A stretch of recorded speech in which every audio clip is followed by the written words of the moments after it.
We got it. Jack Sock ready to rock and roll, the 28th seed from the United States. He left here last year off of this Grand Slam in 2014 here at the U.S. Open, where he wasn't at his best. And he's now rolling into the second round with that big serve and massive American momentum. Ruben Bemelmans of Belgium will be the challenge to Jack Sock, the 28th seed, as we get into the third round of the men's side. Another hot, steamy day in New York. Temperatures 92 today. Interesting that we had so many retirements early in the first round. Did not have much in the second round.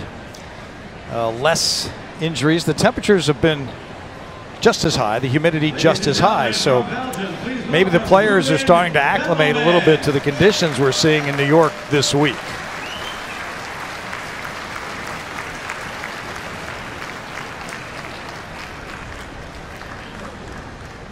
A little other sports news today from the NFL.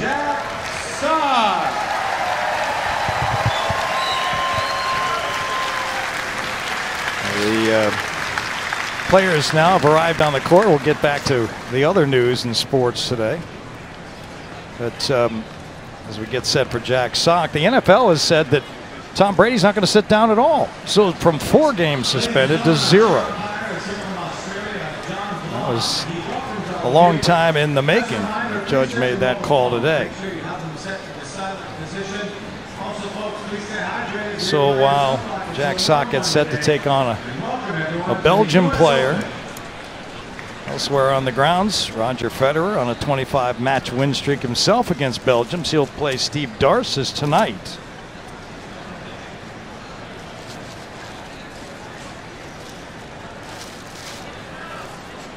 Darcis, the guy that upset Rafael Nadal at Wimbledon a couple years ago.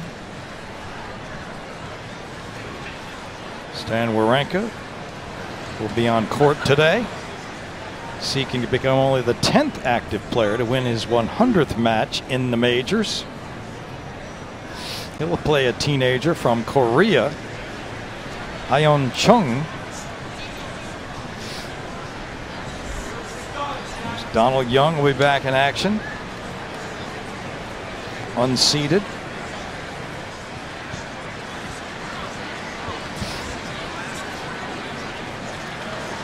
This crowd was just treated to a scintillating match between 2 women. The winner, Sarah Ronnie, advancing after dropping the first set. Love 6. Overall, 4 of the top 6 men are in action today. 3 of the top 5 women.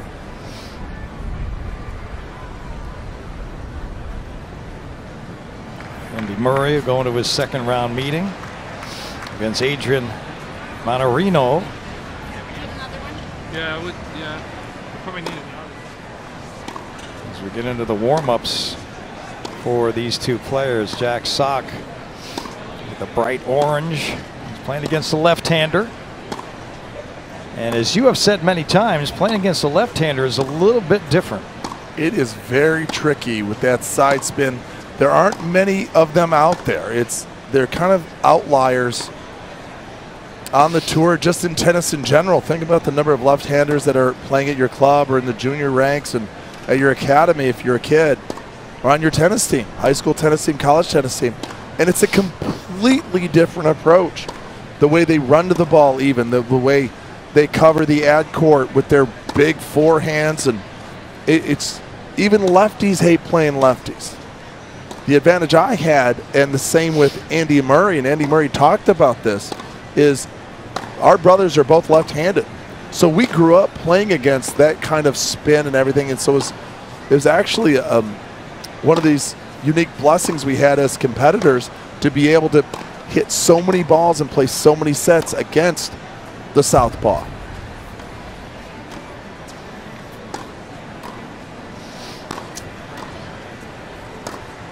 Jack Sock from Lincoln, Nebraska, now makes his home in Tampa, Florida. 6'3", 185.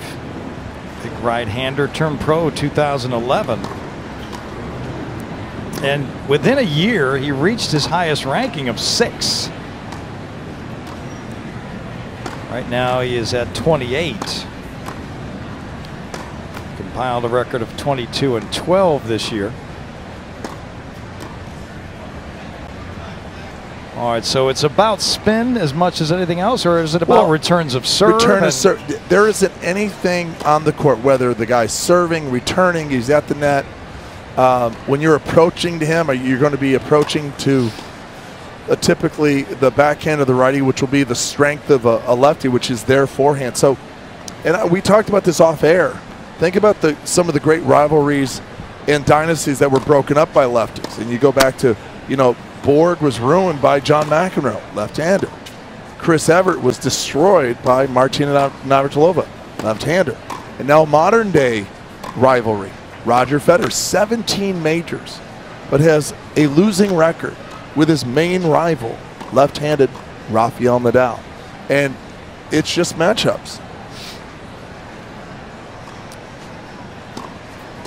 How much of it is matching up as you play? In other words, thinking instead of hitting to a guy's backhand, you got to go to a different backhand. And you got to think. Remember, it's so nice in tennis when you get in that zone and you're just hitting balls and everything happens automatically. The lefty forces you to think about every shot in a completely opposite direction. Remember also the big advantage, and this is taken to the next level, but when you're playing in these Grand Slam finals late in the day, the lefty doesn't have to deal with the sun. As the sun sets, depending if you're, obviously Australia's a little different because it's on the other side of the planet.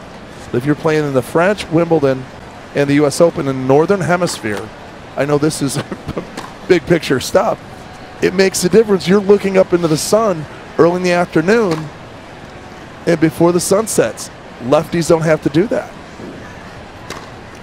So think about that, funny man. Give me a minute. I gotta digest what you just said. Are you waiting for the replay? My record in replays is still unblemished. Well, Jack Sock's prize money, almost $1 million this year.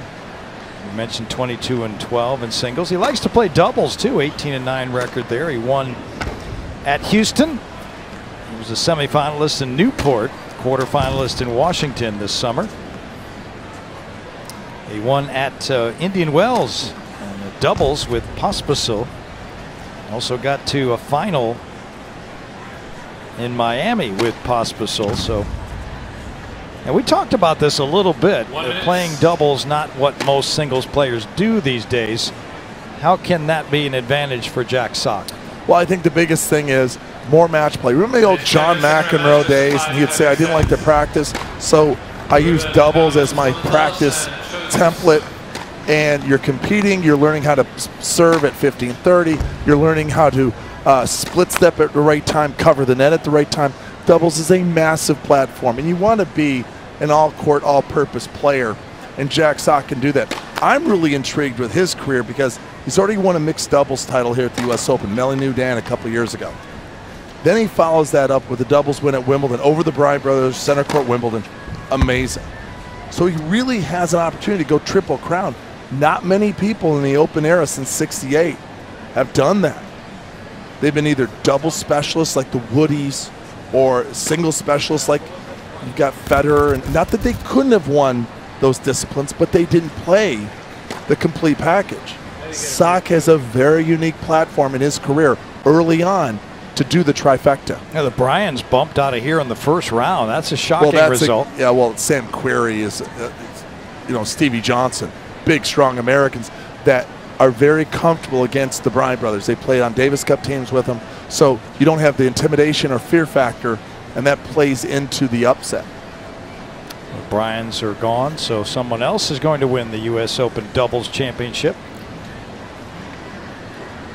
Jack Sock won't be 23 until September 24th, so still very much in the prime of his career, on the rise. The question is, what is the prime of any player's career these days. You have Federer playing at a very high level at age 34. Well, I mean, nutrition plays a huge part of it. The way we train now, the way we schedule now, and plus the way he plays is so relaxed. His theme constantly when he goes out, he wants to play a very relaxed style of tennis, whereas a lot of players, especially I played with a lot of intensity, a lot of tension. So my body just gave out. My machine just blew up. And you've seen that with Nadal now. Bemelmans will serve. Now, I watched Bemelmans warm up and practice this morning here on this court. I was really impressed. You're going to see some really good shot making. Starts with the serve, and then he really opens up some good forehands, and he is fast, really fast. First serve is at 124. See, he has no problem with the big boy. He's going to unleash the beast.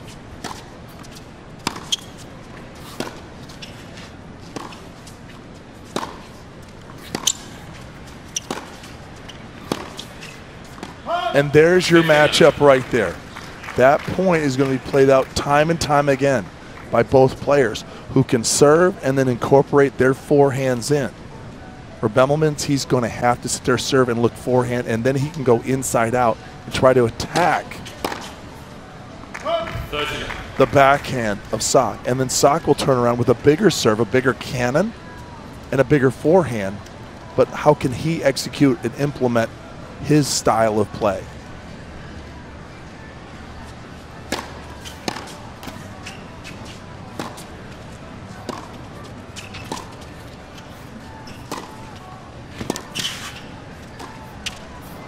Sock with a mistake there. He backhanded a volley right at Bemelmans, and he takes advantage. 40.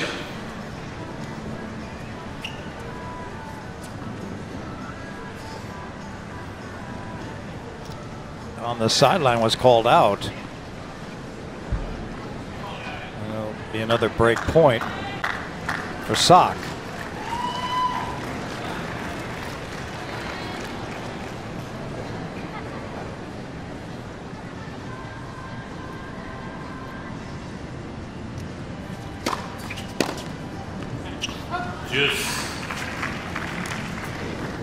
He saved 2 breakers in the game.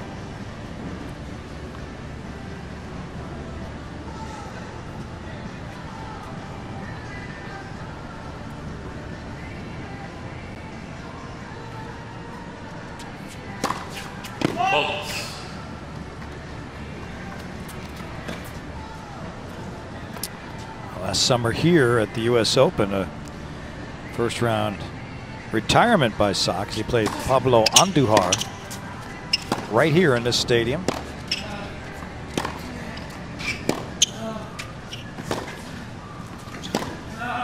See, I love that. You can see a little giddy up on that ball because of his wrist action. Right at the tail end of that shot, the ball just jumps off the surface. Third chance here to break.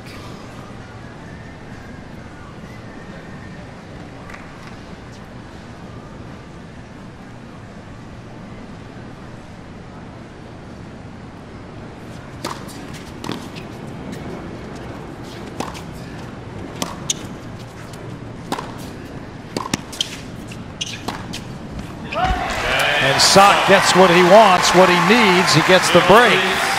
He's won 4 straight games. He'll serve to go up 5-3.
Back on grandstand court, that's Ruben Bemelman. So you got an early break of Jack Sock in this set, but Sock has just broken back. He leads 4-3. And we're back on serve. Rather, Sock up a break.